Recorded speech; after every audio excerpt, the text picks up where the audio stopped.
আজ সকালেই আমরা দার্জিলিং এসে পৌঁছেছি। ব্যোমকেশকে কয়েকবার সত্যবতীকে আনার কথা বললেও সে কিন্তু শোনেনি। কেন জানি না, আমার বারবার বলা সত্ত্বেও সে ব্যাপারটাকে সুন্দরভাবে এড়িয়ে যাচ্ছিল।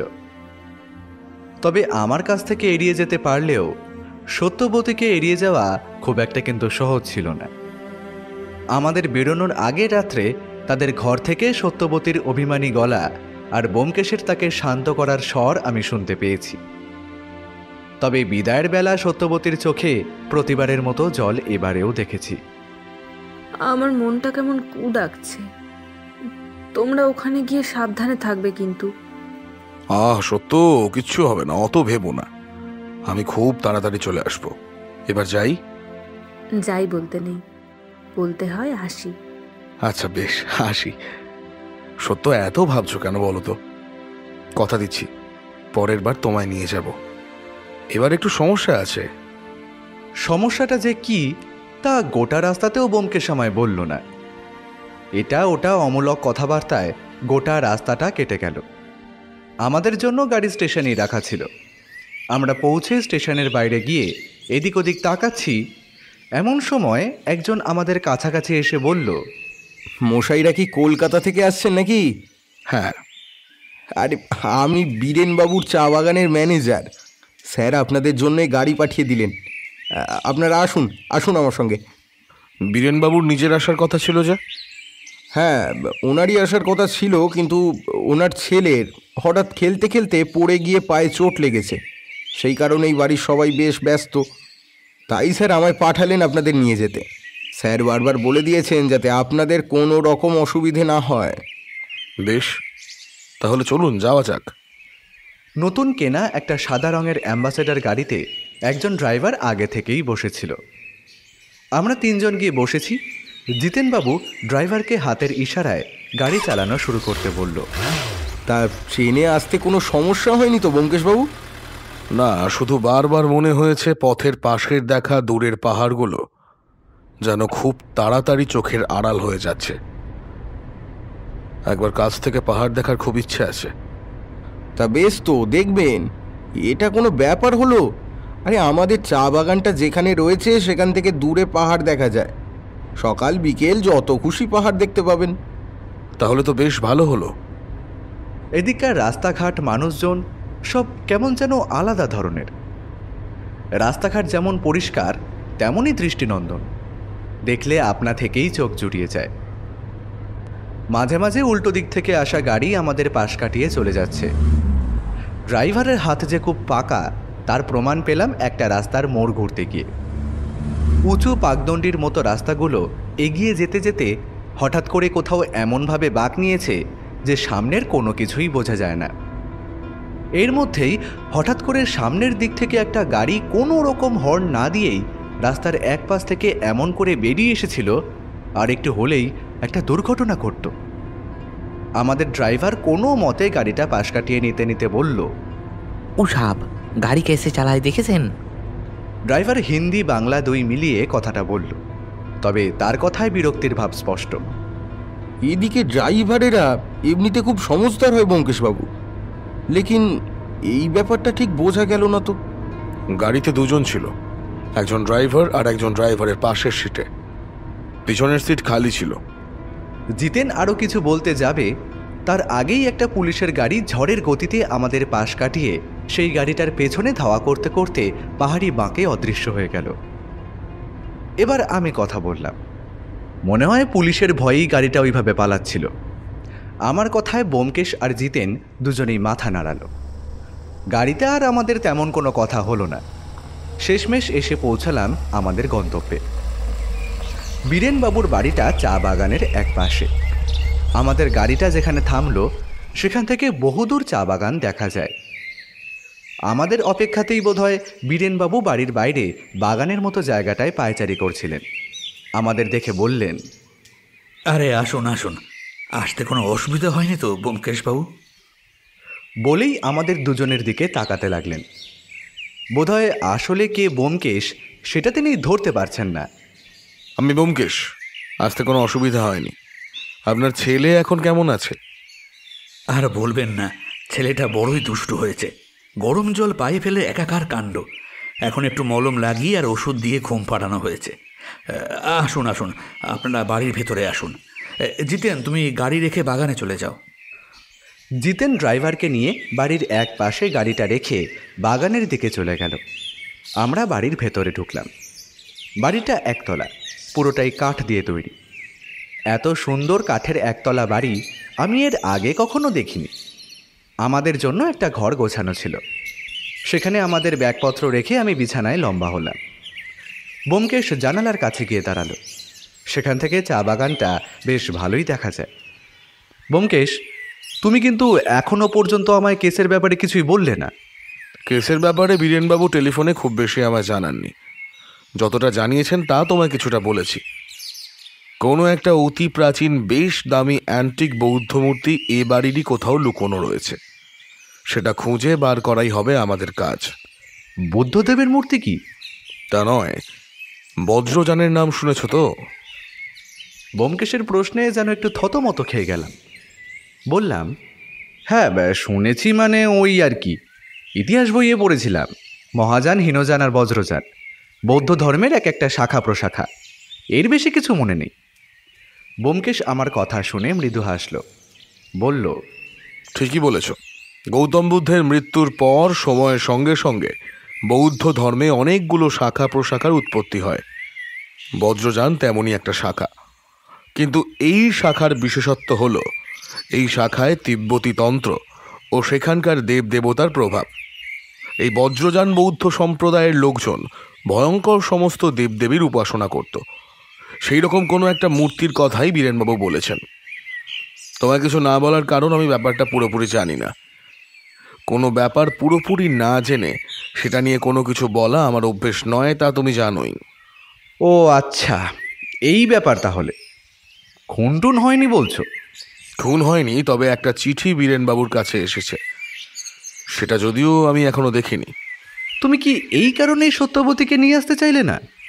যেখানে আমি জানি কেসটা আসলে কেমন, সেখানে বিপদের সম্ভাবনা অনুমান করা যায়। যেখানে আসল কেস সম্পর্কে আমাদের জানা নেই, সেখানে বিপদ সম্পর্কে কোনো অনুমান কাজে লাগে না। এই পেশায় আমি যতদিন থেকে রয়েছি তাতে বিপদ নিয়ে খেলার অভ্যাস আমার হয়েছে। আমার সাথে এতদিন থেকে তোমারও সেটা অভ্যাস হয়ে গেছে। তবে সত্যবতীকে এসবের মধ্যে আমি ফেলতে চাই না। ব্যোমকেশ কিছু বলার আগেই আমাদের দরজায় শব্দ হলো। ব্যোমকেশ দরজা খুলতেই দেখলাম একজন কাজের লোক গোছের ভদ্রলোক দাঁড়িয়ে রয়েছে।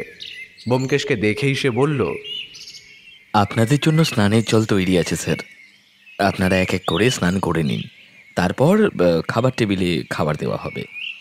এদিকে তো বেশ ঠান্ডা রয়েছে, স্নানের জল নিশ্চয়ই গরম হবে। জিমি অল্প হেসে বলল, গরম জল ছাড়া স্নান করতে পারবেন না স্যার, এদিকটা পাহাড়ের অনেক উপরের দিকে বলে ঠান্ডাটাও বেশি। তোমার নাম কি? আমার নাম জিমি স্যার। তুমি ছাড়া এ বাড়িতে আর কোনো কাজের লোক আছে? আমি বাড়িতে রান্নার কাজের জন্য আছি স্যার। অন্য সব কাজকর্ম চা বাগান থেকে কেউ এসে দিনে না হয় বিকেলে করে দিয়ে যায়। এ বাড়িতে আর কে কে থাকে?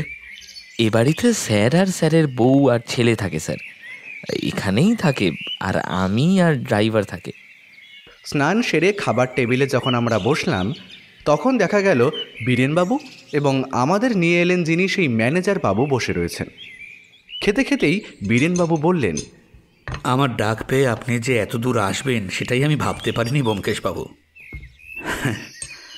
আসলে আমার পূর্বপুরুষরা যখন এই চা বাগান কিনে নিয়েছিলেন তখন ওই পাহাড় দেখার জন্যই কিন্তু তারা প্রথমে এখানে এসেছিলেন। এখানে থাকার বেশ কয়েক বছর পরে আমার ঠাকুরদার বাবা এই চা বাগান কেনেন। তার মানে আপনাদের বংশানুক্রমিক ব্যবসা এটা? হ্যাঁ ব্যোমকেশবাবু। আপনার পূর্বপুরুষদের সাথে বৌদ্ধ ধর্মের কি একটা যোগসূত্র আছে বলেছিলেন না? তা আছে ব্যোমকেশবাবু। আমার এক পূর্বপুরুষ বৌদ্ধ ধর্মের প্রতি এতটাই আকৃষ্ট হয়ে পড়েছিলেন যে নিজেও বৌদ্ধ ধর্ম গ্রহণ করেন। বৌদ্ধ সন্ন্যাসীদের সাথে মেলামেশা এবং তাদের মতো করে জীবন ধারণ করাই তখন ছিল ওনার ধ্যান জ্ঞান। পরে অবশ্য এই পাগলামি কমে যায়, তবে তিনি এ বাড়িতে একটা বৌদ্ধ দেবতার মূর্তি প্রতিষ্ঠা করেন। তাই নাকি? সে মূর্তি এখন কোথায় আছে? হ্যাঁ, আপনাদের দেখাবো এক সময়। তাহলে আপনি যে মূর্তির কথা বলেছিলেন, মানে আপনাদের পূর্বপুরুষদের বলে যাওয়া কথায় যে মূর্তিটা লুকোনো রয়েছে, তার সাথে এই মূর্তির সম্পর্ক কি? আসলে গোটা ব্যাপারটা একটু অন্যরকম। আমাদের বাড়িতে পূর্বপুরুষের প্রতিষ্ঠা করা যে মূর্তি রয়েছে তা হলো চক্রেশ্বরের মূর্তি। বাবার কাছে শুনেছি এই চক্রেশ্বর বজ্রযানের অতি গোপন এবং জাগ্রত দেবতা।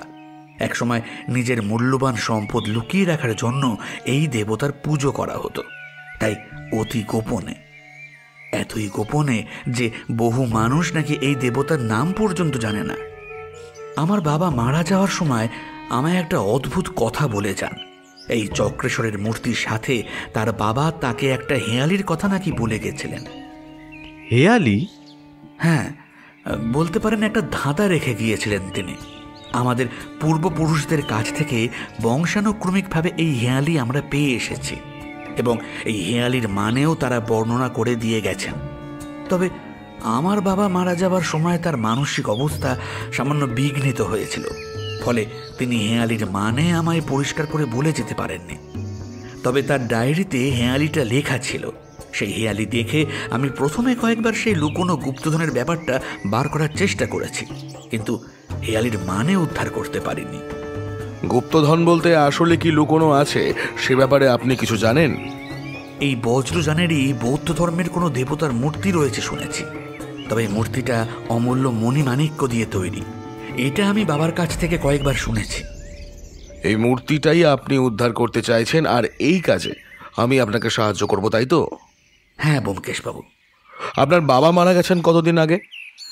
প্রায় 5 বছর আগে। তাহলে এতদিন পরে আপনি কেন সেই হেঁয়ালির মানে উদ্ধার করতে চাইছেন? আমি ভেবেছিলাম হয়তো আমি নিজেই কাজটা করতে পারবো ব্যোমকেশবাবু। তবে কিছুদিন আগে আমার ঘর থেকে বাবার সেই ডায়েরিটা চুরি হয়ে যায়। ভাগ্যক্রমে সেই হেঁয়ালিটা আমি আমার কাছে লিখে রেখেছিলাম, তাই ডায়েরিটা চুরি গেলেও আমার তেমন সমস্যা হবার কথা না। কিন্তু আমার কেমন মনে হচ্ছে ব্যোমকেশবাবু, আমি ছাড়াও অন্য কেউ এই হেঁয়ালির মানে উদ্ধার করার চেষ্টা করছে। সে যদি আমাদের আগে কাজটা করে ফেলে তাহলে সেই মূর্তি তার হাতে চলে যাবে। আমাদের পূর্বপুরুষের সম্পত্তি এভাবে বেহাত হোক আমি চাই না ব্যোমকেশবাবু। অতঃপর আমাদের এই অচেনা চৌর্যবৃত্তিধারীর আগে হেঁয়ালির মানে উদ্ধার করে মূর্তিটা খুঁজে বের করতে হবে। ঠিক এই কারণেই আপনাকে জরুরি তলবে এখানে আসতে বলা। আমাদের খাওয়া হয়ে গেছিল। ব্যোমকেশ কি যেন ভাবতে ভাবতে বলল, এইটা কে চুরি করতে পারে বলে আপনার ধারণা? এখানে চা বাগানের প্রায় অনেকেই আমার বাড়িতে আসা যাওয়া করে। ডায়েরিটা চুরি যাবার 2 দিন আগে আমার বাড়িতে একটা পুজো ছিল, তখন বাইরের অনেক লোকজনই এসেছিল। পুজো মিটে যাওয়ার 2 দিন পরে আমি বুঝতে পারি যে ডায়েরিটা চুরি গেছে। এবার এত লোকজনের মাঝে কাউকে সন্দেহ করাটা তো সহজ নয় ব্যোমকেশবাবু। এই ডায়েরির কথা আর মূর্তির কথাটা কে কে জানে? বাবা মারা যাওয়ার আগে মাঝে মাঝে ওই মূর্তির কথা বলতেন। বাবার কাছে নানান সময়ে নানা লোকজন আসা যাওয়া করত, তাই এ বাড়ির কাজের লোক, বাইরের লোক প্রায় অনেকেই মূর্তির কথাটা জানে। কিন্তু সে যে এতদিনে হেঁয়ালির মানে উদ্ধার করে ফেলেনি তার নিশ্চয়তা কোথায়? আমার মন বলছে ব্যোমকেশবাবু, সে এখনো হেঁয়ালির মানে উদ্ধার করতে পারেনি। তাহলে আপনি একটা কাজ করুন, হেঁয়ালিটা একটা কাগজে লিখে আমার ঘরে পাঠিয়ে দেওয়ার ব্যবস্থা করুন, তারপর আমি দেখছি। বীরেনবাবু ম্যানেজারকে তার ঘর থেকে একটা খাতা নিয়ে আসতে বললেন। সেটা নিয়ে ব্যোমকেশ আর আমি আমাদের ঘরে চলে এলাম। খাতার হেঁয়ালিটা খুলে আমি বিছানার ওপর বসে সেদিকে তাকিয়ে রইলাম। ভাষাটা যে বাংলা তা বুঝতে কোনো অসুবিধে না হলেও গোটা হেঁয়ালিটা বারবার পড়ার চেষ্টা করেও কোনো লাভ হলো না। হেঁয়ালিটা অনেকটা এই রকম: বক্ষ হলো রক্ষকারা, যক্ষ হলো চক্র, ঈশান দিশান রইল নিশান, পাষাণ দৃষ্টি বক্র, অসি রাশি সিংহ দুয়ার, কুঞ্চিকা পাত্র মাত্র, মহাশূন্য রক্ষা করেন চক্রেশ্বর দিবারাত্র, যে বা জানে মানে ইহার, সপ্তরত্ন তার, মহাশূন্য পূর্ণ জ্ঞানে গুণী বোঝেন সার। হেঁয়ালিটা কয়েকবার দেখে মনে হলো এর কোনো মানে হতেই পারে না। ব্যোমকেশ দেখলাম তার ব্যাগ খুলে একটা ডায়েরি বার করে সেই ডায়েরিতে এটা দেখে দেখে লিখে রাখলো। তারপর আমায় বলল, অজিত, এই খাতাটা বীরেনবাবুকে ফেরত দিয়ে এসো। আমি ব্যোমকেশের কথায় খাতাটা নিয়ে বীরেনবাবুর ঘরে গেলাম। বীরেনবাবুর ছেলে বিছানার উপরে শুয়েছিল, বোধহয় ঘুমোচ্ছে। তার একটা পা ফোসকা পড়ে গেছে। তার বিছানার পাশেই বসে একজন মহিলা সেই পায়ে মলমের মতো কিছু একটা লাগিয়ে দিচ্ছে। আমি দরজার কাছ থেকেই বললাম, বীরেনবাবু নেই? না, উনি একটু বাইরে বেরিয়েছেন। আপনাকে তো ঠিক... আমরা কলকাতা থেকে আসছি। বীরেনবাবু আমাদের ডেকে পাঠিয়েছেন। ওনার পরিবারের সেই... ও আচ্ছা, আপনি সেই গোয়েন্দা ব্যোমকেশ বক্সী? না, আমি ব্যোমকেশ নই, আমি ওর বন্ধু অজিত। আমি খাতাটা জয়িতা দেবীর পাশে বিছানার উপর রেখে বললাম, এখন কেমন আছে? জয়িতা দেবী ম্লান হাসলেন, তারপর বললেন, গরম জল পায়ের উপর পড়ে ফোসকা পড়ে গেছে। এতক্ষণ ধরে ব্যথায় কান্নাকাটি করে এইমাত্র একটু ঘুমিয়েছে। আচ্ছা ঘুমুক তাহলে, আমি এখন আসি, বিরক্ত করব না। জয়িতা দেবী মুখে আর কিছু বললেন না। আমি ঘরের বাইরে বেরিয়ে এলাম। একটা বাচ্চা ছেলের পায়ে গরম জল পড়ে ফোসকা পড়ে যাওয়ার ব্যথা যে কতখানি তা বুঝতে পারলাম। মনটা একটু খারাপ হলো। ঘরে ফিরে এসে দেখি ব্যোমকেশ বিছানায় লম্বা হয়ে চোখের ওপর একটা হাত চাপা দিয়ে শুয়ে রয়েছে। এই কি হলো? হেয়ালির মানে খুঁজে পেলে? কাজটা এতটা সহজ হবে না। হ্যাঁ, সেটা আশাই করা যায়, কারণ তা না হলে বীরেনবাবু কিংবা সেই ডায়েরি চোর যে কেউ হেয়ালির মানেটা উদ্ধার করে ফেলতে পারত। তুমি কি এখন এটা নিয়েই পড়ে থাকবে? না, এই কাজটা পরে করা যাবে। চলো অজিত, চা বাগানের দিক থেকে একবার বেরিয়ে আসি। মাথাটা পরিষ্কার রাখা দরকার, না হলে এসব কাজ ভালোভাবে হবে না। আমি এই কথাটারই অপেক্ষা করছিলাম। দুজন মিলে বেরিয়ে পড়লাম সামনের খোলা সবুজ চা বাগানে। চা বাগানটা বেশ বড়। যতদূর দেখা যায় মনোরম পাহাড়ের গায়ে চা বাগানের সবুজ পাতার সারি। বীরেনবাবুর বাড়িটা যেখানে, তারপর থেকেই চা বাগানটা শুরু হয়েছে। একটু দূরে ডান দিকে বোধহয় এই চা বাগানের কারখানাও রয়েছে। আমরা বাড়ি থেকে বেরিয়ে চা বাগানের একপাশের ঢালু রাস্তা ধরে এগিয়ে গেলাম। চা বাগানের মাঝে মাঝে ছোট ছোট কিছু গাছ লাগানো থাকে। সেসব গাছের গায়ে নাম না জানা পাখি এই ভর দুপুরেও এসে মনের সুখে কলকাকলির আসর বসিয়েছে। একটু পরেই বিকেল নামতে শুরু করবে। পাহাড়ি অঞ্চলের বিকেল কিংবা সকাল দেখার অভিজ্ঞতা কিন্তু অন্যরকম।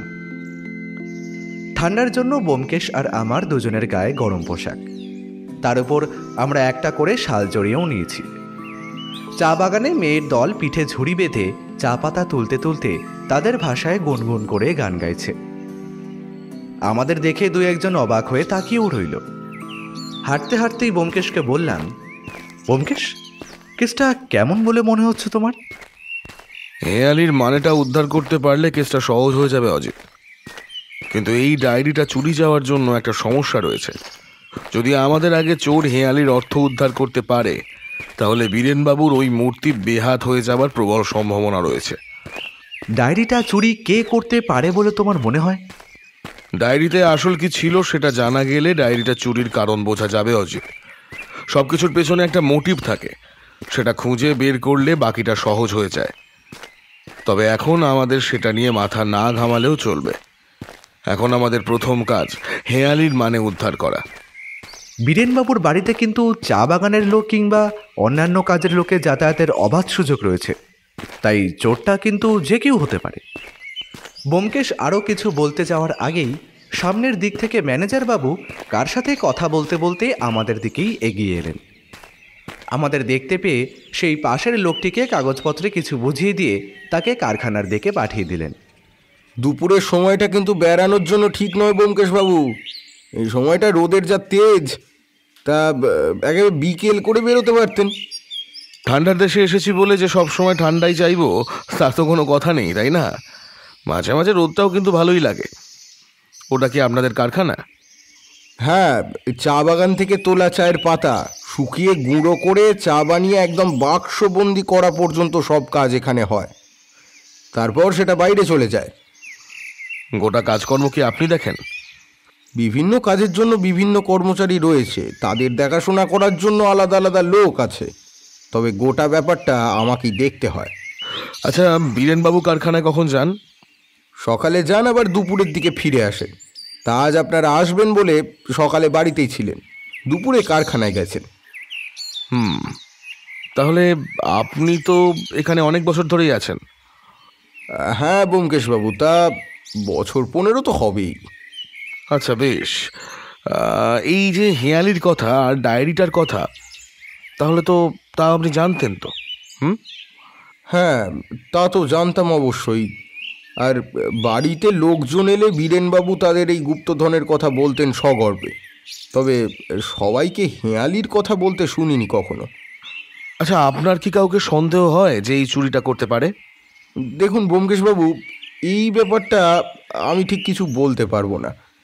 সেই ডায়েরিটা আমি নিজেও দেখেছি, আর হেঁয়ালির কথাটা আমি বীরেনবাবুর কাছে শুনেছি। তবে কারোর যদি চুরি করার প্রয়োজন হয় তাহলে তো তার শুধু হেঁয়ালিটাই প্রয়োজন হবে।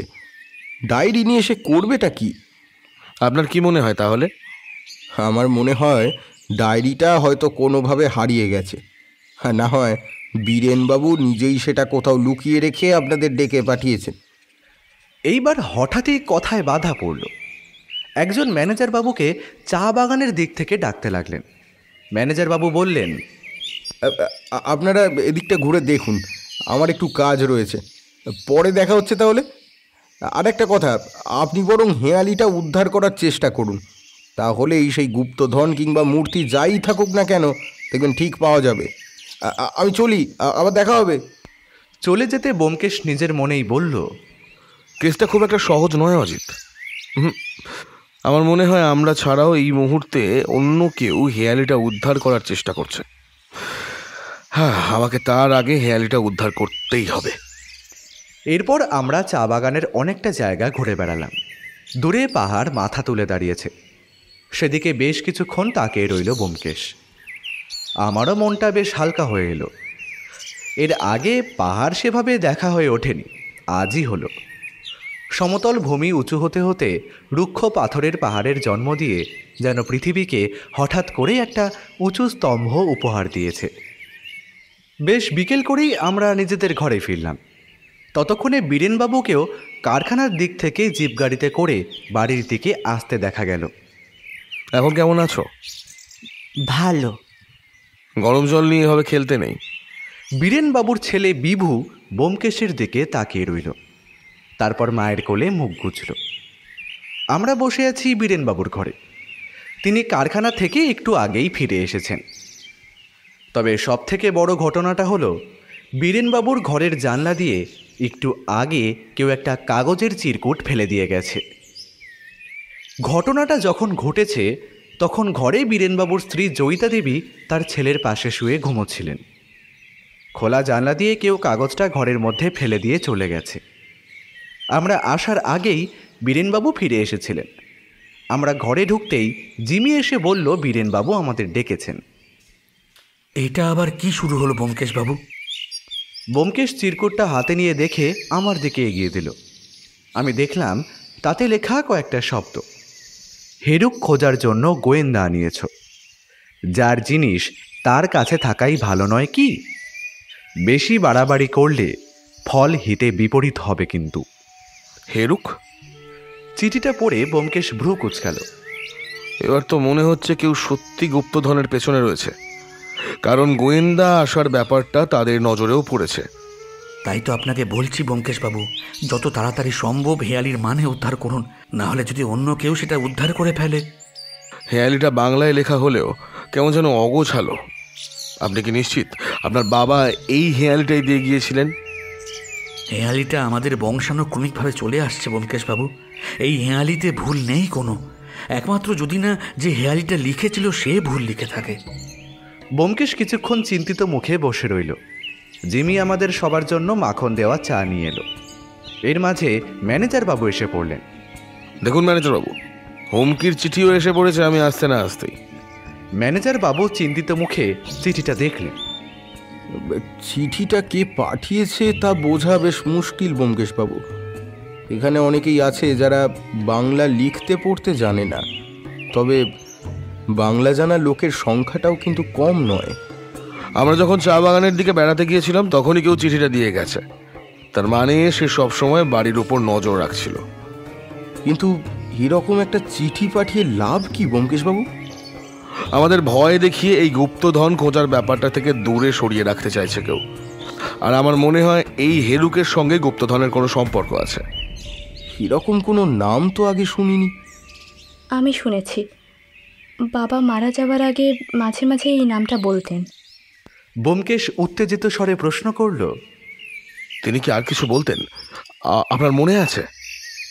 তিনি বলতেন এই বাড়িতে কোথাও জিনিসটা লুকানো আছে। তিনি অবশ্য গুপ্তধন বলতেন না, তিনি বলতেন অমূল্য একটা সম্পত্তি। সেটা কি ওই হেয়ালির মানে উদ্ধার করার পরেই পাওয়া যাবে? আমার তো তাই মনে হয়। এই চিঠিটাকে গুরুত্ব দেবার প্রয়োজন নেই ব্যোমকেশবাবু। আপনি আপনার মতো করে হেঁয়ালিটা উদ্ধার করার চেষ্টা করুন। আমায় কেউ ভয় দেখিয়ে এই কাজটা থেকে বিরত করতে পারবে না। ব্যোমকেশের কথায় জয়িতা দেবী বিভুকে দুহাত দিয়ে নিজের কাছে টেনে নিলেন। বীরেনবাবু কেমন বিস্মিত মুখে তাকিয়ে রইলেন। আমরা নিজেদের ঘরে ফিরে এলাম। সন্ধে নেমেছে বাইরে। আমাদের ঘরের জানলাটা দিয়ে বাইরে চা বাগানটা দেখা যায়। সূর্য ডুবে যাওয়ার সাথে সাথে ঠান্ডাটাও বেশ জাঁকিয়ে পড়েছে। জানলাটা বন্ধ করে দিয়ে বিছানার ওপরে এসে বসো অজিত। আমি জানলা বন্ধ করে ঘরের দরজায় ছিটকিনি তুলে বিছানার উপরে বসলুম। দুজনের গায়ে দুটো শাল। শালের ভেতর থেকে হাত বার করে ব্যোমকেশ একটা খাতা খুলে বসেছে। এই খাতায় সেই হেয়ালিটা লেখা রয়েছে। তাছাড়া আর একটা পাতায় আরও কী সব যেন লেখা। আচ্ছা, তোমার কি মনে হয় এই গুপ্তধনের পেছনে বীরেনবাবু ছাড়া আর কে কে রয়েছে? বীরেনবাবু ছাড়া আর যারা যারা এই গুপ্তধনের ব্যাপারটা জানেন তারা সবাই তো এর পেছনে থাকতে পারে। সেটাই স্বাভাবিক নয় কি? একবার গুপ্তধন উদ্ধার করতে পারলে অবশ্য সমস্যার সমাধান হয়েই যাবে। আচ্ছা, ম্যানেজার বাবু লোকটাকে তোমার কেমন বলে মনে হয়? অনেক বছর ধরেই তো কাজ করছেন, বেশ বিশ্বাসী বলেই তো মনে হলো। আর তার যদি গুপ্তধনের উদ্ধার করার হতো তার কাছে তো সুযোগ ছিলই। জয়িতা দেবীর ঘরের চিঠিটা ফেলার জন্য বাড়ির পেছনের দিকে যেতে হবে। আমরা যখন চা বাগানের মধ্যে দাঁড়িয়ে ম্যানেজার বাবুর সাথে কথা বলছিলাম তখন একটা স্থানীয় লোককে বাড়ির দিক থেকে কারখানার দিকে হেঁটে যেতে দেখেছি। তখন ব্যাপারটা গুরুত্ব দিইনি, অনেক দূর থেকে বলে লোকটাকে ভালোভাবে দেখাও হয়নি। আমি অবাক হয়ে বললাম, তার মানে তুমি বলতে চাইছো চা বাগানের কেউ এই কাজটা করেছে? কেউ এই কাজটা করেছে অথবা তাকে দিয়ে অন্য কেউ কাজটা করিয়েছে। কিন্তু এতে লাভ কি? হেরুকের নামটা কি তুমি এর আগে শুনেছ? না, ওই চিঠিতেই তো প্রথম দেখলাম। আর তারপর তো জয়িতা দেবী বললেন তিনি তার বাবা মানে বীরেনবাবুর বাবার কাছ থেকে কথাটা শুনেছেন। চিঠির প্রেরক কিন্তু আমাদের এক্ষেত্রে সাহায্যই করেছেন। আমার অনুমান বলছে এই গুপ্তধন আসলে আর কিছুই নয়, একটা অমূল্য হেরুক মূর্তি। হেরুক মূর্তি? হ্যাঁ, কাল তোমায় বৌদ্ধ ধর্মের বজ্রযান শাখার কথা বলেছিলাম, মনে পড়ছে? হেরুক সেই শাখারই এক ভয়ঙ্কর দেবতা। ভারী উগ্র হেরুকের বিগ্রহ কল্পনাও। বৌদ্ধদের বিশ্বাস অনুযায়ী হেরুক সাক্ষাৎ প্রজ্ঞা, জ্ঞান ও শান্তির প্রতীক। অনেকে আবার এই দেবতাকে ইষ্ট দেবতা জ্ঞানে পুজোও করে। তবে তিব্বতী ভাষায় হেরুক শব্দটার মানে কিন্তু খুবই অদ্ভুত। কি মানে? রক্তপাই। সহজে বললে রক্তের জন্য পিপাসার্থ দেবতা। ভারী অদ্ভুত এই বজ্রযান শাখাটি। এখানকার দেবতা, তাদের বিগ্রহ এবং সেই সব বিগ্রহের প্রতীকী অর্থ সবই একদম অন্য রকমের বলা চলে। আচ্ছা বলো দেখি, যদি কেউ এই মূর্তির সন্ধান বন্ধই করতে চায় তবে সে চিঠিটা আমাদের ঘরে না ফেলে জয়িতা দেবীর ঘরে ফেললেন কেন? আরে তাই তো, এই ব্যাপারটা তো আমার মাথায় আসেনি। তাহলে চিঠিটা সরাসরি আমাদেরকেই দিল না কেন? সরাসরি আমাদের দেওয়াতে অনেক বিপদ আছে অজিত। তাই চিঠিটা জয়িতা দেবীর ঘরে ফেলে এক কাজে দু কাজ হলো। সম্ভবত হেরুকের কথাটা সে আমাদের জানাতে চেয়েছিল, অর্থাৎ সে আমাদের বোঝাতে চাইল এই হেয়ালি সমাধানে সে আমাদের চাইতে এক ধাপ এগিয়ে রয়েছে। তাছাড়া বীরেনবাবুকে একবার সতর্ক করে দিতে পারল। তুমি কেসটা কিছু বুঝতে পারছো ব্যোমকেশ? বীরেনবাবুর বাবার ডায়েরিটা পাওয়া গেলে সুবিধে হতো অজিত। আমার মনে হয় এই মুহূর্তেই সবকিছুর সাথে খুব চেনা কারোর সম্পর্ক রয়েছে। আর হেয়ালির ব্যাপারটা? হেয়ালি, এইটাই তোমাকে সব থেকে বেশি ভাবাচ্ছে অজিত। বক্ষ হলো রক্ষ কারা, যক্ষ হলো চক্র, ঈশান দিশান রইল নিশান, পাষাণ দৃষ্টি বক্র। না অজিত, যত ভাবছি ততই হেয়ালিটা জটিল হয়ে যাচ্ছে। এই হেঁয়ালিটা যে সাংকেতিক বেশ বুঝছি, কিন্তু সংকেতগুলো ধরেও ধরতে পারছি না। তবে আমি নিশ্চিত খুব শিগগিরই আমরা তা পারবো। আচ্ছা, বীরেনবাবুর বাড়িতে আর একটা মূর্তি ছিল বলে তিনি বলেছেন, ওই চক্রেশ্বর বা যক্রেশ্বর জাতীয় কিছু একটা। ওটার সাথে এই মূর্তির কি কিছু সম্পর্ক আছে? সেটাই তো স্বাভাবিক অজিত। এক কাজ করো, চলো চলো চক্রেশ্বরের মূর্তিটা দেখেই আসি। বীরেনবাবু আমাদের সাথে এলেন না। জিমি আমায় আর ব্যোমকেশকে নিয়ে বাড়ির পেছনের দিকের একটা ঘরে গিয়ে পৌঁছল। সেই ঘরের দরজা খুলতেই যে মূর্তিটা দেখা গেল, এরকম মূর্তি এর আগে আমি কখনো দেখিনি। হিন্দু ধর্ম মতে কুবের নামের এক দেবতার কথা এবং তার মূর্তি আমি দেখেছি। এই মূর্তিটার সাথে তার অনেকটা মিল থাকলেও মুখের দুপাশে লম্বা দুটো সদন্ত রয়েছে। মূর্তিটির মুখের ভাব ভীষণ উগ্র, চোখের ভুরু দুটি ঈষৎ বাঁকা, তাতে মুখের কুরুদ্ধ ভাবখানা আরও বেশি করে ফুটে উঠেছে। মূর্তিটার চারিদিকে নানান সূক্ষ্ম তিব্বতী কারুকার্য ছাড়াও দুটো হাতে ধরা রয়েছে একটা অদ্ভুত পাত্রের মতো বস্তু, এবং তার সাথেই অনেকটা ছোট আকারের ঘটের মতো কিছু একটা সেই পাত্রে রাখা রয়েছে। দুহাতের বাহুর মাঝে একটা লম্বা তলোয়ার কিংবা লাঠি জাতীয় কিছু একটা শোয়ানো। চক্রেশ্বরের গোটা মূর্তি বহু পুরনো, এখানে ওখানে মূর্তির রং এবং কারুকার্য নষ্ট হয়ে গেছে। তবে এই মূর্তি যে এখনও পুজো হয় তা বোঝা গেল মূর্তির সামনে পুজোর উপকরণ দেখে। এই গোটা ঘরটাই আলাদা ঠাকুর ঘর হিসেবে ব্যবহৃত হয় বলে জিমি জানালো। এই চক্রেশ্বর খুব জাগ্রত দেবতা স্যার। আগের পুজো প্রতিদিন হতো, তবে বড়বাবু মারা যাওয়ার পর থেকে বাবু খুব একটা পুজো টুজো করেন না। এ বাড়িতে কোনো হিন্দু দেবতার মূর্তি নেই? না স্যার, আমি যতটা জানি বাবুরা সবাই বৌদ্ধ, আর এই একটাই মূর্তি এ বাড়িতে আছে। যদিও দিদিমণির ঘরে কিছু হিন্দু দেবদেবীর ছবি রয়েছে। জিমির কথা সত্যি, আমরা দেখেছি জয়িতা দেবীর ঘরে দুর্গা এবং শিবের ছবি রয়েছে। ব্যোমকেশ মূর্তিটার দিকে তাকিয়েই রইল। মনে মনে দেখলাম ও বিড়বিড় করে বলছে, অসি রশি সিংহ দুয়ার, কুঞ্চিকা পাত্র মাত্র, মহাশূন্য রক্ষা করেন চক্রেশ্বর দিবারাত্র। অসি রশি সিংহ দুয়ার, আশ্চর্য। মূর্তিটা লম্বায় বেশ বড়। মূর্তিটা যেখানে রাখা রয়েছে তার নিচে একটা কালো পাথরের বেদি মতো জায়গা। গোটা ঘরে আর তেমন কিছু নেই, যদিও ঘরের একদিকে একটা জানলা আছে, পেছনের দিকে সেই জানলা দিয়ে সামান্য চাঁদের আলো এসে পড়েছে মূর্তিটার ঠিক বুকের উপরে। তাছাড়া ঘরে ইলেকট্রিক আলো তো রয়েছেই। মূর্তিটা দেখতে দেখতে একসময় ব্যোমকেশ প্রশ্ন করল, তোমাদের এই চক্রেশ্বর দেখছি খুবই ভয়াল প্রকৃতির। হেয়ালির কথা অনুযায়ী সেই এই গুপ্তধনের রক্ষাকর্তা। তুমি এই গুপ্তধনের কথা জানতে? জিমি মাথা নাড়াল। ব্যোমকেশকে দেখলাম মূর্তিটার সামনে পেছনে চারিদিকে ঘুরে ঘুরে দেখতে লাগলো এবং দুবার হাত দিয়ে মূর্তিটার গায়ে কি যেন পরীক্ষা করল। একসময় আমরা সেই ঘর থেকে বাইরে বেরিয়ে নিজের ঘরে এলাম। সেদিনের রাতটা একভাবেই কেটে গেল। রাতের খাওয়া দাওয়ার পর ব্যোমকেশ আর আমি আবার সেই হেয়ালিটা নিয়ে পড়লাম। বাংলায় লেখা সহজ সাধারণ দেখতে, সহজ বলে মনে হলেও হেয়ালির কিন্তু কোনো মানেই আমরা উদ্ধার করতে পারলাম না। এর আগে এমন অনেক হেয়ালি দেখেছি, তবে সে সমস্ত হেয়ালি আলাদা, আর এমন সাংকেতিক হেয়ালি আমরা খুবই কম দেখেছি। অথচ কেবল যেন মনে হচ্ছে অর্থটা ধরেই ফেলেছি। প্রায় অনেক রাত পর্যন্ত ব্যোমকেশ আর আমি হেয়ালির অর্থ আবিষ্কারের চেষ্টা করার পর শেষমেশ হাল ছেড়ে দিয়ে ঘুমোতে গেলাম। সকালে খাবার খেতে বসে ব্যোমকেশ বীরেনবাবুকে বলল, বীরেনবাবু, আমি হেয়ালিটা প্রায় উদ্ধার করে ফেলেছি। বীরেনবাবুর সাথে ম্যানেজার বাবু, জয়িতা দেবী এবং আমিও অবাক হয়ে ব্যোমকেশের দিকে তাকালাম। সামান্য কিছুটা বাকি রয়েছে, তবে তার জন্য আমায় কিছু বইপত্র পড়তে হবে। এ বাড়িতে কি বৌদ্ধ ধর্ম সম্পর্কিত কোনো বইপত্র রয়েছে? হ্যাঁ, ওপরে বাবার ঘরে অনেক বইপত্র রয়েছে। আমার মনে হয় বৌদ্ধ ধর্ম নিয়েও কিছু বইপত্র ওখানে পেয়ে যাবেন। আপনি সেসব পড়েন না? না, সত্যি বলতে কি এসব নিয়ে আমি খুব একটা আগ্রহ পাই না।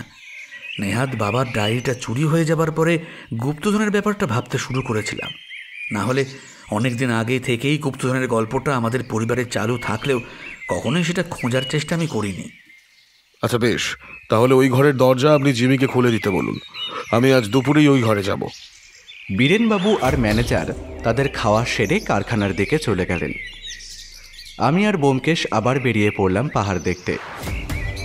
চা বাগানে ঘোরার ফাঁকে ফাঁকে আমি যখন পাহাড় দেখায় মগ্ন, তখন স্পষ্ট বুঝতে পারলাম ব্যোমকেশ চা বাগানের প্রতিটি মানুষকে খুঁটিয়ে খুঁটিয়ে লক্ষ্য করার চেষ্টা করছে।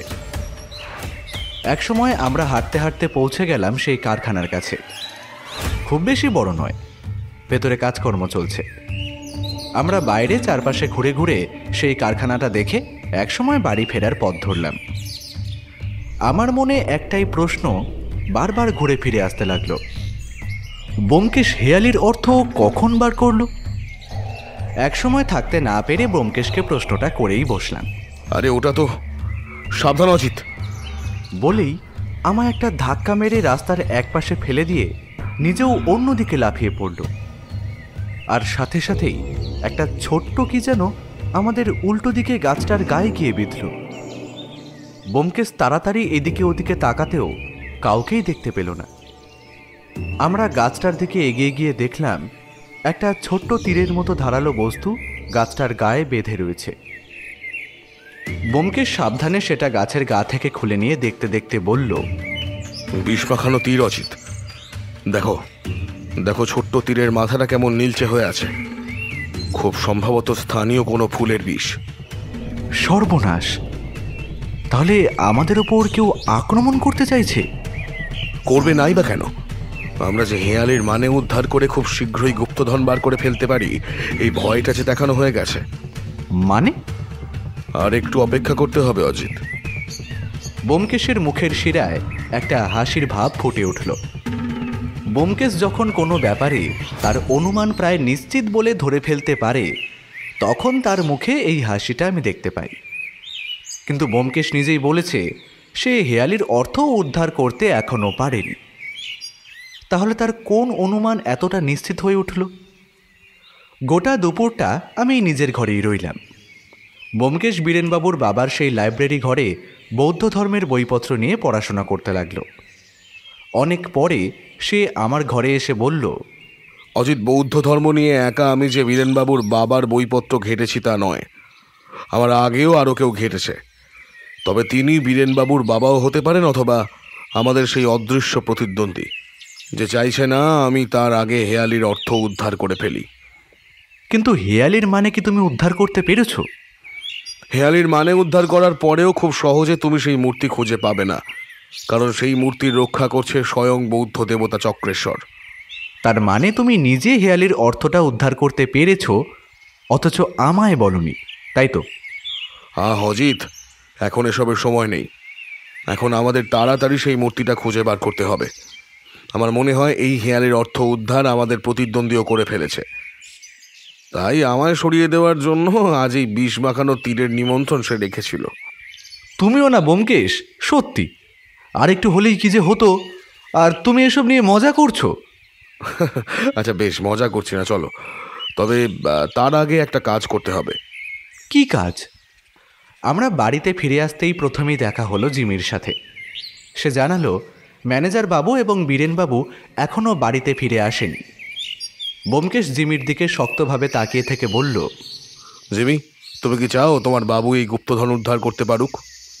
জিমি ব্যোমকেশের গলার স্বর এবং মুখের ভাব দেখে কেমন যেন হতচকিতভাবে তাকিয়ে রইল। তারপর বলল, হ্যাঁ স্যার, আমরা মন থেকে সচ্চা কথা বলি স্যার। আমাদের কথার দাম আছে স্যার। আমরা জান দিয়ে দেব, কিন্তু প্রভুর সাথে নেমখারামি করব না। নেমখারামি তোমায় করতে হবে না, শুধু একটা ঘর খুলে দিতে হবে, আর সেই ঘরের বাইরে দাঁড়িয়ে তোমায় পাহারা দিতে হবে যাতে অন্য কেউ না আসে। কিন্তু স্যার, বাবুকে না জানিয়ে? বাবুকে জানাতে গেলে অনেক দেরি হয়ে যাবে জিমি, আর পুরোটাই তোমার বাবুর ভালোর জন্যই। জিমি কিছুক্ষণ ভাবল, তারপর ব্যোমকেশের দিকে তাকিয়ে বলল, কোন ঘরটা স্যার? বীরেনবাবু ফিরে আসার আগেই আমাদের কাজটা হয়ে গেল, কিন্তু আমি বুঝতে পারলাম না এর প্রয়োজন কি ছিল। ব্যোমকেশ শুধু একবার আমায় বলল, যা হচ্ছে চুপচাপ দেখে যাও অজিত।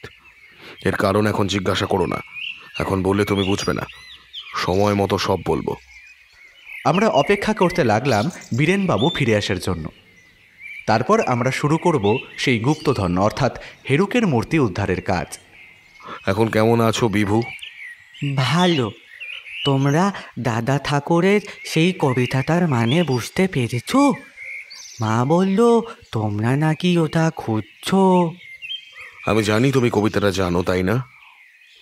বিভু হাসলো, তারপর বলল, ওটা তো কবিতা নয়, ওটা সংকেত, চক্রেশ্বরের সংকেত। দাদা ঠাকুর বলতো।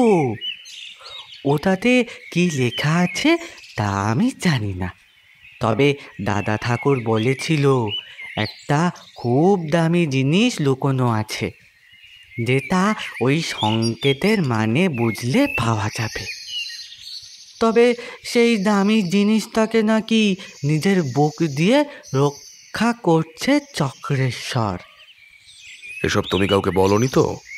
না না, বলিনি। ব্যোমকেশ বিভুর সাথে কথা বলছে এমন সময় জয়িতা দেবী এসে ঘরে ঢুকলেন। ও আপনারা? আপনাদের বাড়ির গুপ্তধন রহস্য উদ্ধার হয়ে গেছে জয়িতা দেবী।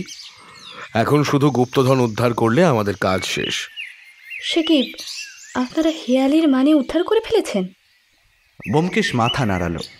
সবাই ফিরলে আমাদের একটা খবর দেবেন, তারপর না হয় সেই গুপ্তধন উদ্ধার করতে যাওয়া যাবে। জয়িতা দেবী, আচ্ছা আসি এখন। বীরেনবাবুর বাড়ির সেই ঠাকুর ঘরে আমরা সবাই দাঁড়িয়ে। ব্যোমকেশ বাদে বাকি সবার চোখে মুখে একটা বিস্ময় আর চাপা উত্তেজনা। আমার মাথায় তো গোটা ব্যাপারটা এখনো কিছুই ঢুকছে না। ব্যোমকেশ বলতে শুরু করলো, প্রথমেই আসি বীরেনবাবুর বংশানুক্রমিকভাবে পাওয়া এই গুপ্তধনের কথায়। বীরেনবাবুর পূর্বপুরুষরা বৌদ্ধ ধর্মের সাথে বেশ ভালোভাবেই জড়িয়েছিলেন। সেভাবেই তাদের কাছে আসা এই হেরুক আর চক্রেশ্বরের মূর্তি। বৌদ্ধ ধর্মের যে সমস্ত গ্রন্থে হেরুক আর চক্রেশ্বরের মূর্তির কথা আছে, তার বেশিরভাগ জায়গাতেই এই দুই মূর্তির কথা একসাথেই আছে। সব জায়গার বর্ণনা অনুযায়ী চক্রেশ্বর হেরুককে রক্ষা করে আসছে সেই প্রথম থেকেই। বীরেনবাবুর বংশানুক্রমিকভাবে পাওয়া এই হেঁয়ালি তার মানে বীরেনবাবু পর্যন্ত এসে পৌঁছয় না, কারণ তিনি বৌদ্ধ ধর্ম সম্পর্কে একরকম উদাসীন ছিলেন। ঠিক এই কারণেই হয়তো তার বাবা তাকে হেঁয়ালির মানেটা বলে যাননি। তিনি হয়তো চেয়েছিলেন বীরেনবাবু হেঁয়ালির মানে জানতে গিয়ে বৌদ্ধ ধর্ম সম্পর্কে আকৃষ্ট হয়ে পড়ুক। এই হেঁয়ালির মানে বোঝার ক্ষেত্রে যেটা অবশ্য অত্যন্ত গুরুত্বপূর্ণ একটা বিষয়। অন্যদিকে এই হেঁয়ালির কথা বীরেনবাবু ছাড়া আরও অনেকেই জানতেন। বীরেনবাবুর বাবার সেই ডায়েরিটা তার বাড়িতে পুজোর সময় চুরি হয়ে যায় বলে তিনি ভেবেছিলেন, কিন্তু আসলে ডায়েরিটা চুরি হয়েছিল তার আগেই। এরপরেই বীরেনবাবুর মনে হয় সেই গুপ্তধনের ব্যাপারটা হয়তো গুজব নয়। ডায়েরিটা না হারালে তিনি হয়তো এই ব্যাপারে তেমন কিছুই ভাবতেন না, কিন্তু ডায়েরি হারিয়ে যেতেই তার মনে হয় ব্যাপারটা দেখা দরকার। আমি এখানে আসার পরেই হেঁয়ালিটা আমার হাতে আসে। হেঁয়ালিটা ছিল শুনতে সহজ, কিন্তু সমস্যা ছিল হেঁয়ালির ভাষাটা। সেটা বাংলা ভাষায় লেখা, তবে অনেক ভেবেচিন্তে, যাতে চট করে সেটা কেউ বের করতে না পারে। আমার মনে হয় ডায়েরিটা যে চুরি করেছিল সে নিজে হেঁয়ালির অর্থটা বার করতে পারেনি। আমি এখানে আসার পরে সে ভয় পেয়ে যায় যদি তার আগে আমি এই অর্থ বের করে গুপ্তধন অর্থাৎ সেই হেরুকের মূর্তিটা বার করে ফেলি, তাহলে তো তার সমস্ত পরিকল্পনা ভেস্তে যাবে, তাই না? তাই সে খুব বুদ্ধি করে একটা চিরকুটে বীরেনবাবুকে সাবধান করার কথা বলে আমায় জানিয়ে দিয়ে যায় যে গুপ্তধন আসলে হেরুকের মূর্তি। প্রথমে আমি ভেবেছিলাম যে সে হয়তো আমায় জানাতে চাইছে, কিন্তু আসলে তা নয়। সে জানতো না যে ব্যাপারটা আমি তখনও বুঝতে পারিনি। আমার মনে হয় ওই ডায়েরিটা পড়ার পরেই সে সমস্ত ব্যাপারটা জেনেছিল। হেরুকের মূর্তিটা আসলে আছে এই ঠাকুর ঘরেই। বীরেনবাবুর বাবা তার ছেলে বিভুর কাছে মাঝে মাঝেই ওই মূর্তির কথা খেলার ছলে বলতেন। বিভু সেই কথাটা মনে রেখেছিল এবং সেই আমায় এই হেয়ালির আসল সুতোটা ধরিয়ে দিয়েছিল, যেখান থেকে আমি গোটা হেয়ালির মানেটাই উদ্ধার করতে পেরেছি। হেয়ালি উদ্ধার করার কথা যেদিন আমি সবার সামনে জানালাম, সেদিনই চা বাগানে ঘুরতে গিয়ে আমার ওপর প্রথম আক্রমণটা হয়। অর্থাৎ আমার প্রতিদ্বন্দ্বী ভয় পেয়ে গিয়েছিল যে আমি হেরুকের মূর্তিটা তার আগে উদ্ধার করে ফেলব, তাই সে আমার উপর আক্রমণটা চালায়। ঠিক এখানেই আমি আমার একটা পরিকল্পনা কাজে লাগিয়েছিলাম। আসলে সেদিন যখন আমি বলেছিলাম আমি হেয়ালির মানে উদ্ধার করে ফেলেছি, আমি আসলে মানেটা উদ্ধার করতে পারিনি। আমি বুঝতে চেয়েছিলাম আমি হেয়ালির মানে উদ্ধার করে ফেললে কার কার সমস্যা হতে পারে।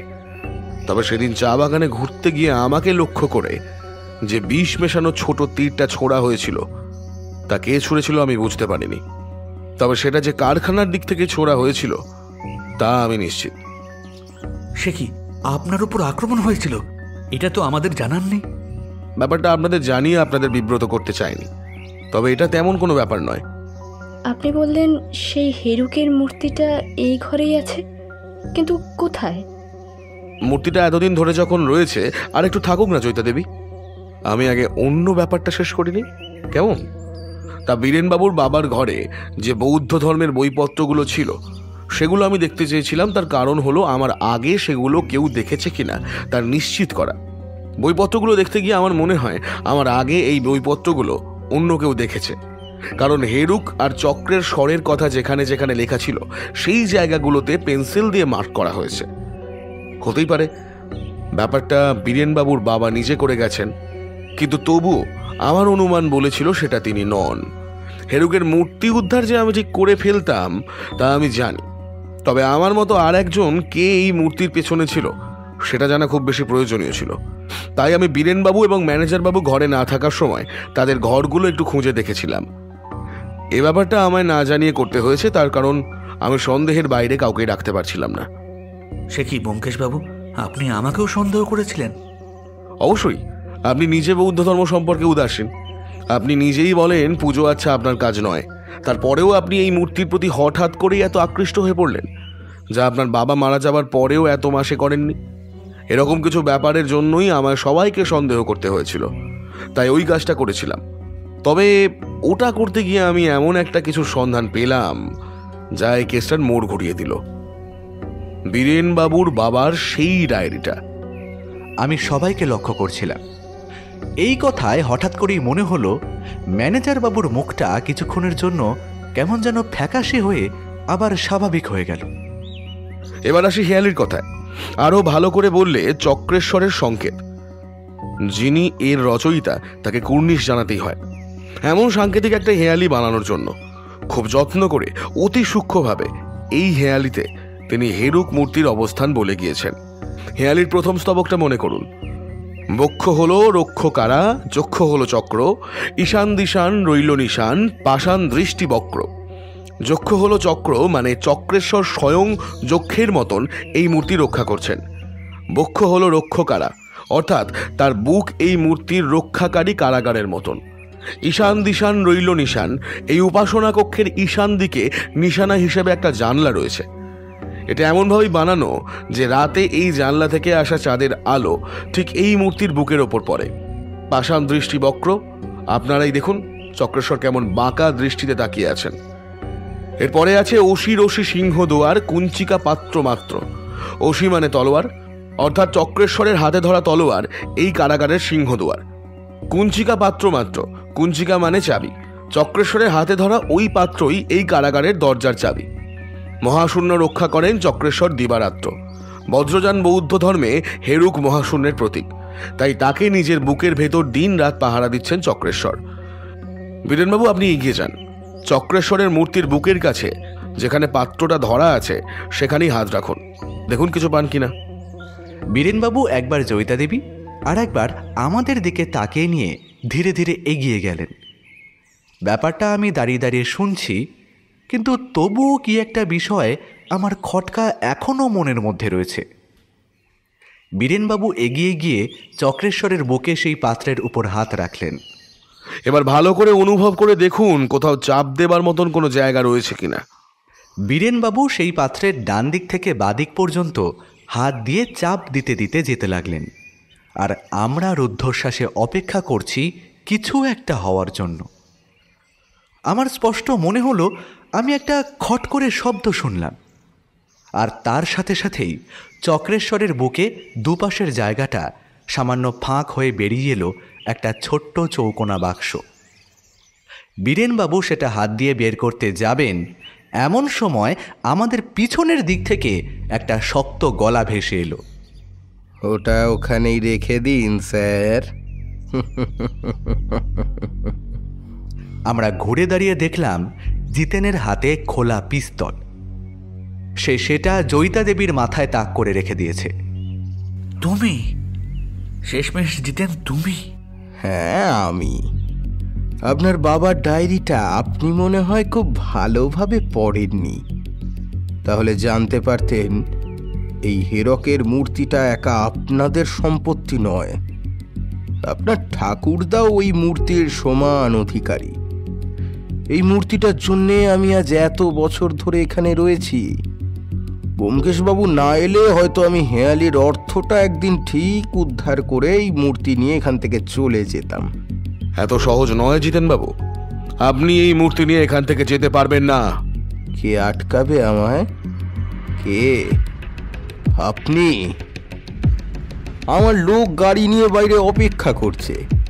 আমি মূর্তিটা নিয়ে বাইরে বেরিয়ে আপনাদের সবাইকে এখানে বন্দি করে রেখে পালাবো?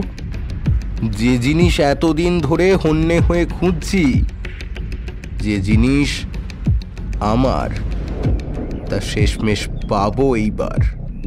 আচ্ছা, একবার আপনার লোকেদের ডেকে দেখুন তো। জিতেনের হাতে পিস্তল দেখে সবাই ভয় পেলেও ব্যোমকেশ কিন্তু নির্বিকার, বরং তার মুখে একটা হাসি ফুটে উঠেছে। ঠিক এই সময় আমার মনে পড়ল খটকাটা কোথায়। জিমি এখানে নেই। এখানে আসার আগেই আমি তাকে দেখেছি, কিন্তু তারপর তাকে আর দেখা যায়নি। তাহলে কি ব্যোমকেশের মুখের হাসি দেখে ম্যানেজার বাবু কেমন যেন থতমত খেলেন প্রথমে, তারপর গলা তুলে নিজের লোকদের ডাকতেও কোনো সাড়া পেলেন না। কোনো লাভ নেই জিতেন বাবু, কোনো লাভ নেই। আপনার ডাক শুনে আপনার লোকেরা আসবে না, কারণ তারা এতক্ষণে পুলিশের হাতে বন্দী। আপনার ডাক শুনে বরং এখন এই ঘরের দিকে পুলিশ এগিয়ে আসতে শুরু করেছে। ব্যোমকেশের কথা শুনে ম্যানেজারের মুখ এবার ফ্যাকাশে হয়ে গেল। সে গুলি চালানোর জন্য বন্দুক ব্যোমকেশের দিকে তুলতেই বাইরের দিক থেকে একটা গুলি ছুটতে এসে তার নিজের হাতেই লাগলো। জয়িতা দেবী বিভুকে নিয়ে দৌড়ে বীরেনবাবুর কাছে এসে দাঁড়ালেন। কিছু বুঝে ওঠার আগেই ঘরের ভেতরে এসে ঢুকলো একজন পুলিশ ইন্সপেক্টর, দুজন কনস্টেবল আর জিমি দৌড়ে এসে বীরেনবাবুকে বলল, বাবু আপনি ঠিক আছেন তো? হ্যাঁ, আমি ঠিক আছি। তুই ঠিক সময়ে পুলিশ না নিয়ে এলে যা কিছু একটা হয়ে যেতে পারত রে। আমি কিছুই করিনি বাবু। ওই ব্যোমকেশ স্যার আমায় বলেছিলেন পুলিশ নিয়ে এসে বাড়ির বাইরে অপেক্ষা করতে, আর বাড়ির বাইরে যারা থাকবে তাদের আটকে রাখবে। আর ম্যানেজার বাবুর গলা শুনে আমাদের ভেতরে আসতে ব্যোমকেশ বাবুই বলে দিয়েছিলেন। পুলিশের হাতে ধরা পড়ে ম্যানেজার বাবু ছটফট করতে লাগলেন। ও মূর্তির উপর আমার অধিকার, ও মূর্তি আমি ছাড়বো না। আমি আবার আসবো আমি। ওনাকে নিয়ে যান আপনারা। বীরেনবাবু এ বিষয়ে লিখিতভাবে আপনাদের কাছে কমপ্লেন করবেন কাল। আজ শুধুমাত্র বীরেনবাবু এবং তার পরিবারের উপর আক্রমণ করার অপরাধী হিসেবেই ওনাকে আটকে রাখুন। ব্যোমকেশ এগিয়ে গিয়ে চক্রেশ্বরের বুকের কাছ থেকে সেই কাঠের বাক্সটা টেনে বার করল। একটা সোনালি রঙের সুন্দর কাজ করা কাঠের বাক্স। তারপর তার ডালা খুলতেই ভেতর থেকে বেরিয়ে এলো একটা ছোট্ট মূর্তি। মূর্তিটা বড় জোর 1 হাত মাপের হবে, কিন্তু মূর্তিটা ছোট হলেও বেশ অদ্ভুত রকমের। এই মূর্তির যে ঠিক কতগুলো হাত রয়েছে তা ভালোভাবে বোঝা যায় না। মূর্তির 2 পায়ের নিচে ঘোড়া এবং মানুষের মতো কতগুলি অবয়ব। তাছাড়া মূর্তির মাথা এবং মাথার দুপাশে সিংহের মতো মাথার আকৃতির অবয়ব বেরিয়ে রয়েছে। আর সবথেকে আশ্চর্যের বিষয় হলো মূর্তিটার সামনের দিকে কোনো এক নারী মূর্তিটাকে জড়িয়ে ধরে রয়েছে। এরকম অদ্ভুত আর আশ্চর্যজনক মূর্তি আমি এর আগে কখনো দেখিনি। ব্যোমকেশ মূর্তিটা বীরেনবাবুর হাতে তুলে দিয়ে বলল, যেবা জানে মানে ইহার সপ্তরত্ন তার, মহাশূন্য পূর্ণ জ্ঞানে গুণী বোঝেন সার। এই মূর্তি যে সে মূর্তি নয় বীরেনবাবু, অতি দুর্মূল্য 7খানা রত্ন দিয়ে এই মূর্তি নির্মিত। আর এই যে হেরুক, ইনি হলেন শূন্যের প্রতীক, আর যাকে ইনি জড়িয়ে আছেন সেই দেবী জ্ঞানের প্রতীক। তাই মহাশূন্য পূর্ণ জ্ঞানে গুণী বোঝেন সার। আপনার পূর্বপুরুষ বোধহয় কেবল মূর্তিটাকেই গুপ্তধন বলতে চাননি, এই মূর্তির সঙ্গে জড়িয়ে থাকা ইতিহাস, বৌদ্ধ দর্শন ও ঐতিহ্যকে তিনি প্রকৃত সম্পদ বলে মনে করতেন। তিনি চাইতেন প্রতিটা বংশধর যেন শুধুমাত্র সম্পদের লোভে হলেও এই ইতিহাস দর্শন ও ঐতিহ্যকে জানতে পারে। আর হ্যাঁ, ম্যানেজার বাবু যে মিথ্যা বলেনি তা আপনার বাবার ডায়েরি পড়লেই বুঝতে পারবেন। আপনার ঠাকুরদার সাথে সম্ভবত ম্যানেজার বাবুর ঠাকুরদা একসাথেই বৌদ্ধ ধর্মের উপাসনা করতেন, আর তারা একসাথে এই মূর্তি কোনো একটা তিব্বতী গুম্ফায় এক মৃত্যু পথযাত্রী লামার কাছ থেকে পেয়েছিলেন। পরে আপনার ঠাকুরদাকে এই অমূল্য রত্নখচিত মূর্তিটি তিনি দান করেন এবং তিনি নিজেই সন্ন্যাস গ্রহণ করেন। সেই মূর্তির খোঁজ পেয়েই হয়তো ম্যানেজার বাবু এখানে এসেছিলেন। ম্যানেজার বাবুর ঘর খোঁজার সময় তার ঘর থেকেই ওই গাড়িটা আমি পেয়েছি। তবে ডায়েরিটা তার ঘরের ঘড়ির পেছনের দেওয়ালের সাথে সুতো দিয়ে বাঁধা ছিল, যাতে সহজে কেউ খুঁজে না পায়। আর ওটা পরেই বাকি সমস্তটা সম্পর্কে আমার ধারণা আরও পরিষ্কার হয়। আমরা সবাই বাড়ির বাইরে বেরিয়ে এলাম। বীরেনবাবুর ঘরে বিভুর সামনে বসে ব্যোমকেশ বলল, তাহলে বিভু, তোমার সেই গুপ্তধন আমি উদ্ধার করে দিলাম তো? বিভু কিছু বলল না, শুধু মাথা নাড়ালো, তার মুখে হাসি। তোমার পায়ের ব্যথা এখন কেমন আছে? কমে গেছে। আচ্ছা বেশ, আর দুষ্টুমি করবে না তো? বিভু মাথা নাড়িয়ে না বলল। আমাদের কাজ আপাতত এখানে শেষ হয়ে গেছিল। পরের দিন সকালে বসে ব্যোমকেশ বীরেনবাবুকে বৌদ্ধ ধর্মের ব্যাপারে, এই হেরুক আর চক্রেশ্বরের ব্যাপারে বেশ অনেক ইতিহাস শোনাচ্ছিল। এই কেসের সূত্রে বৌদ্ধ ধর্ম নিয়ে ব্যোমকেশের যে ভালোই জ্ঞানার্জন হয়েছে তা বেশ বুঝতে পারলাম।